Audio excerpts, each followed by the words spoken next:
Join us as we take you through the in-depth process of how an iconic GLA unit is created. This is Command & Conquer: Beyond the Battle, Part 2.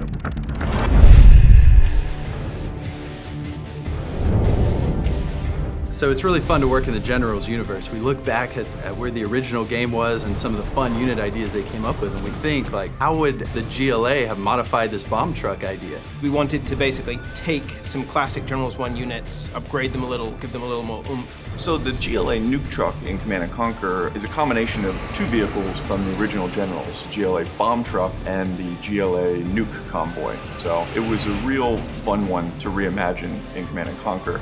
Everyone touches a different component, and they add personality, and they develop the character of the unit as they go along. So a unit begins with the design team, where we're sitting in a room coming up with units for a specific faction. So we'll write up a basic brief for it. It is a nuke truck. It is a truck with a nuclear weapon that self-destructs. We will prototype the unit with gray boxes, repurposed art, whatever, just to see if the concept actually works within our game engine and our gameplay. And from there, it lands in the art department's hands. We start in the concepting phase, and for us, we concept in a 2D form just because it's easy to rapidly iterate. When we arrive at what we feel is a very successful concept, it goes to the modeling team. One thing we want to make that truck, make the original player remember, recall the memory, hey, that's a GLA new truck I played 10 years ago. Basically want to, maintain the basic shape of the original General one, and we kind of like spice it up, to make it more sexy and make it more modernized.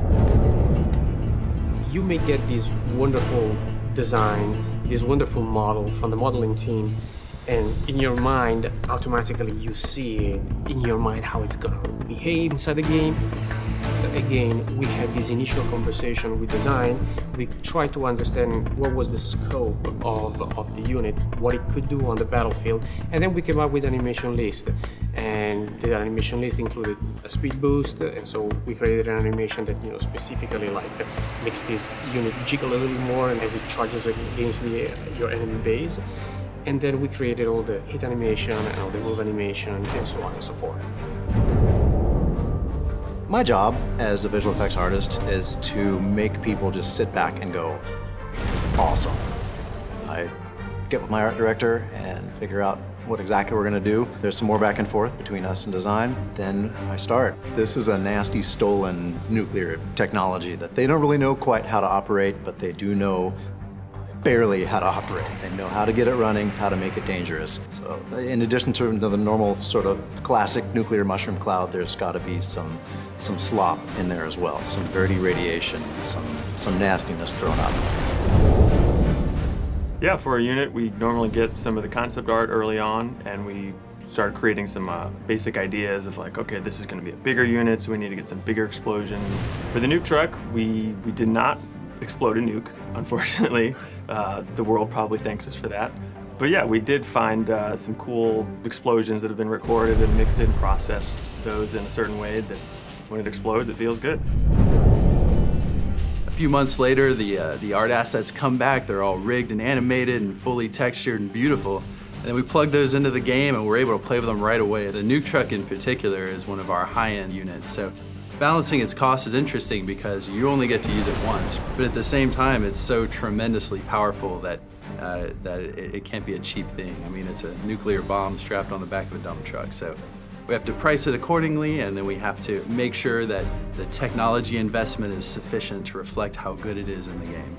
So my personal favorite strategy for the nuke truck is to use it in a kind of a flanking move, where you'll advance on your opponent's base from one angle while secretly gathering a good collection of nuke trucks at a different angle.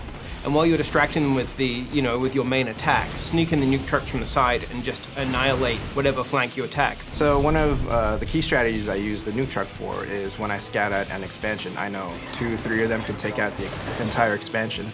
So what I do is just send over those 3, get one, kill all the workers, and send the other 2 to kill the structure. We've had great reactions so far. There's a lot more to come, and I cannot wait for the players to get their hands on it.